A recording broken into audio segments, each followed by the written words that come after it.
Welcome back! We're still with these two! Oh dear God, get us away! God, we can't escape! But at least they're talking about a pool, so that's cool. Okay. It's for physical therapy. For physical therapy purposes.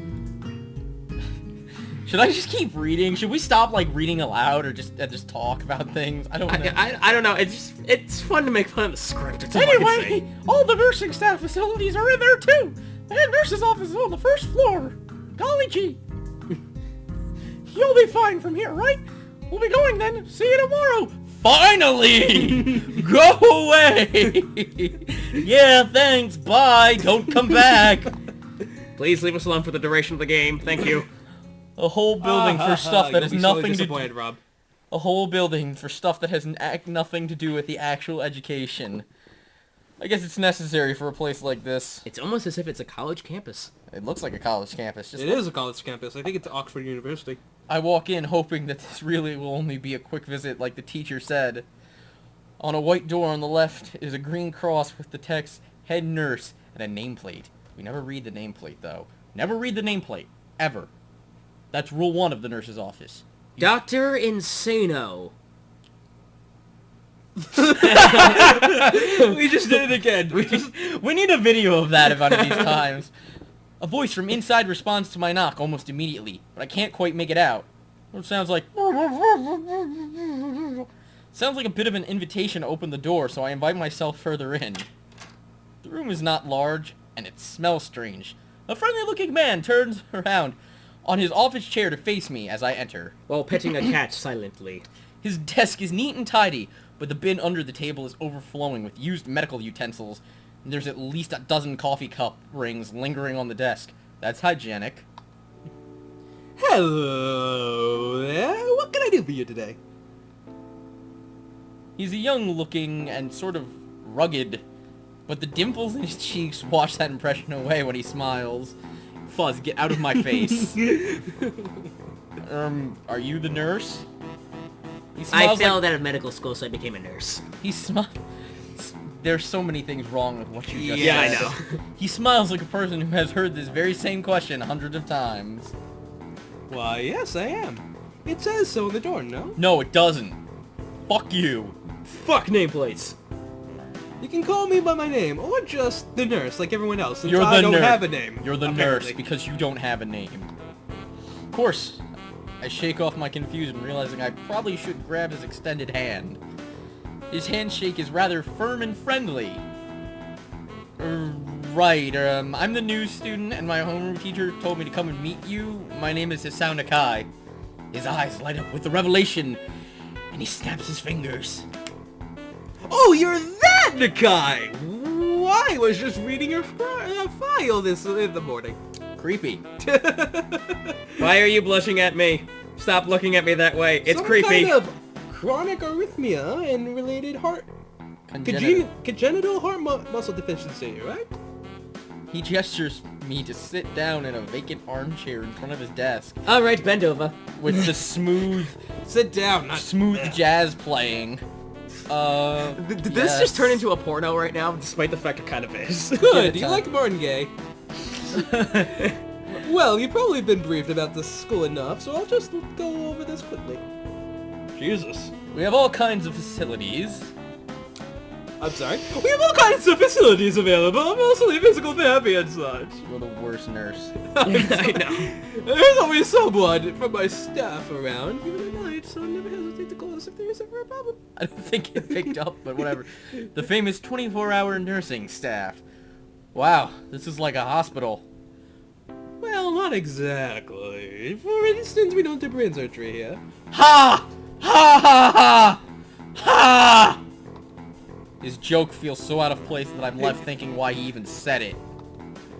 Yeah, it's really weird to have so many medical people at a school.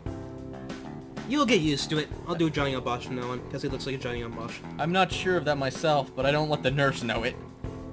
Now, just let me find your file again. While he searches for something from his computer and shuffles stacks of papers around, I let my gaze wander around the room.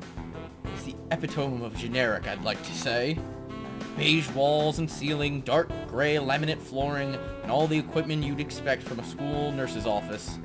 Even the ridiculous educational posters are hanging on all 4 walls, reminding me to eat properly 3 times a day and from all the food groups. Have you ever considered that actual food pyramid, the amount of food you would consume during a day to actually even get close to that? Like, are you talking about the actual... Like a legitimate food... Like an actual period? Like an actual pyramid? Yeah, the food pyramid. Like a pyramid, like the Great Pyramids of Giza, but it was food. If you filled it with food. Is that what you're saying? No, I'm talking about he's the saying- legitimate food pyramid. He's talking about the hassle of actually getting all of that, all the recommended servings? Yeah, Yes. can you imagine how much food you would actually eat during the day? No. Fuzz, put up a visual. Of what, the pyramid or us gorging ourselves? How much food that would be? Put up a visual. Honestly, it just reminds us that we eat like crap. Yes, it does. Remember, kids, eat your broccoli. Alright, even the ridiculous... Okay. Smiling, the nurse draws a thick file from a stack of similarly thick files and opens it. Okay, this is just getting way too innuendo-y. So, you already got medication for arrhythmia. Just remember to take your pills every morning and evening, and it won't be much help. Apart from that, do you have any sports or rash stuff? Fuzz, pick a voice! I don't know, boxing. He grins to his own joke, but I don't. You're not funny! Stop smiling at me. It's creepy. Well, I played soccer occasionally with some classmates. Alright, I'm afraid I'm going to have to recommend you refrain from doing that. At least for the time being. Oh. My lack of reaction makes him raise an eyebrow. But really, I'm not too bothered by him forbidding me to kick a ball around. I guess I never did have a burning passion for the sport. Just have something to do. But soccer is a religion. Any kind of concussion might be very dangerous to your heart, and risking another attack is not really a good idea. Shit. Well, Was the previous one caused by a sudden concussion to the test area? There was no mention of the cause in your papers. Because a girl told me she liked me and I couldn't handle it. I had a boner so hard it made me pass out. Not exactly. No, like he had a... Just had a heart attack, Rob.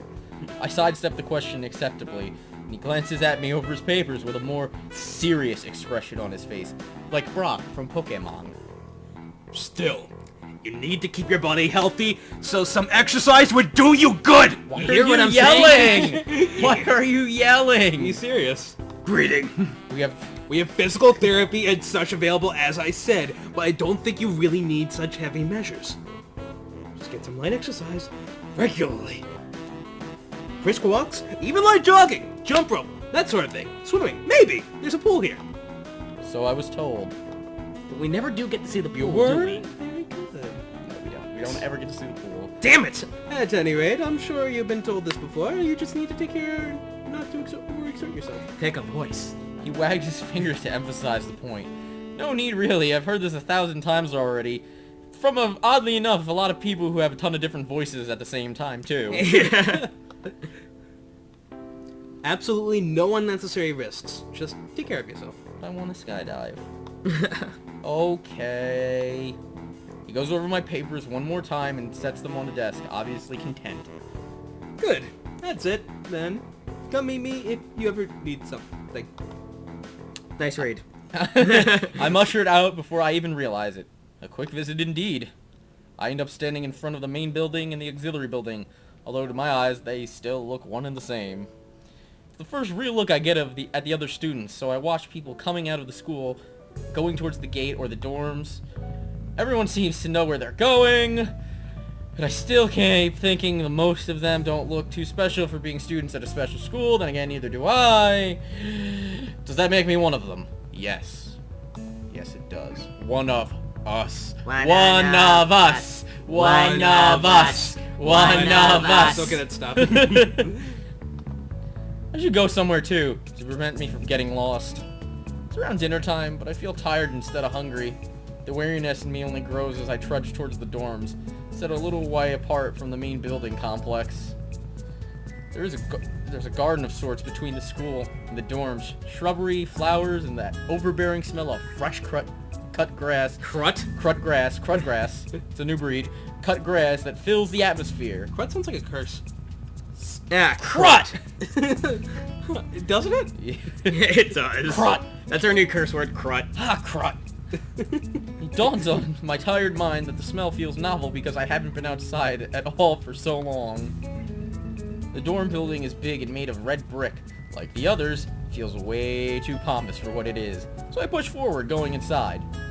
It takes more time than necessary to fish out the key I was given from my pocket. I need a drink. Room 119. Backwards, 911. Despite the ornate exterior... Well, actually, that joke actually does make sense from a Japanese perspective, because it is 119 for emergency services. I thought it was Japan. 110. It's 119. Oh, I did not know that. I learned something today. Woo. Funnily enough, this game was made by Americans.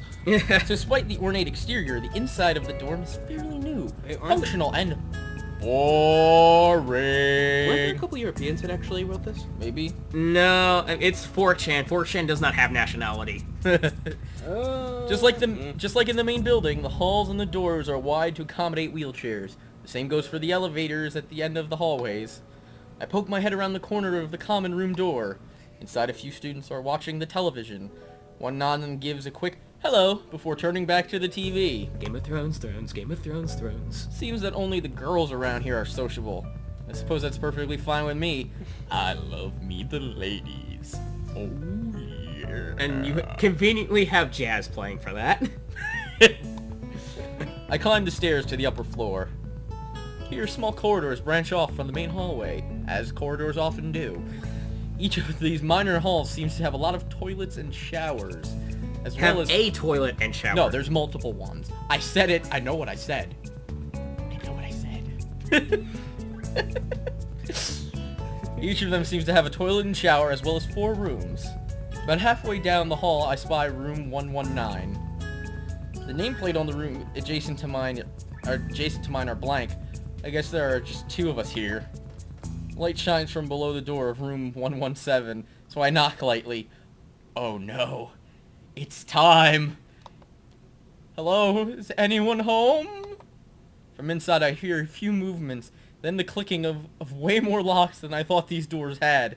After a moment, the door squeaks open. Oh god, here it goes. A bespectacled boy standing in the doorway. He's looking at me very intently through his extremely thick glasses. Who is it? Blind? No, not at least completely. No, at least not completely. Why would he have eyeglasses if he was? He leans closer to me until our noses are almost touched. Get away from me, Rob! His breath stinks of garlic. His sound Nakai. I'm moving into the next room. I thought I should introduce my... His face suddenly brightens in realization, and he stands back upright, thrusting his hand out in a smiling greeting, almost straight into my diaphragm. Oh, sup, dude? The name's Kenji. Hi. I take Kenji's sweaty hand and to shake it, still a little rattled by the sudden change of attitude and vehement welcome. I'm fairly certain, like, this guy has mood swings. Rapid, crazy mood swings. There were some suspicious-looking people going in and out of your room earlier. It was probably my parents. I was gonna say something along that, but he says it for me. It's wonderful. I don't even have to think. Your parents, you sure? Because they could have been some other people too. You can't judge a book by its cover. Okay. His out-of-place proverb is left hanging between us awkwardly, as I try to think of some way to respond to this loon. I'd say the chances are high enough. You know, considering they were moving my things. You know what else the chances are high enough of? The next episode. Another episode? Oh! Ooh, Kenji, you fucking weirdo.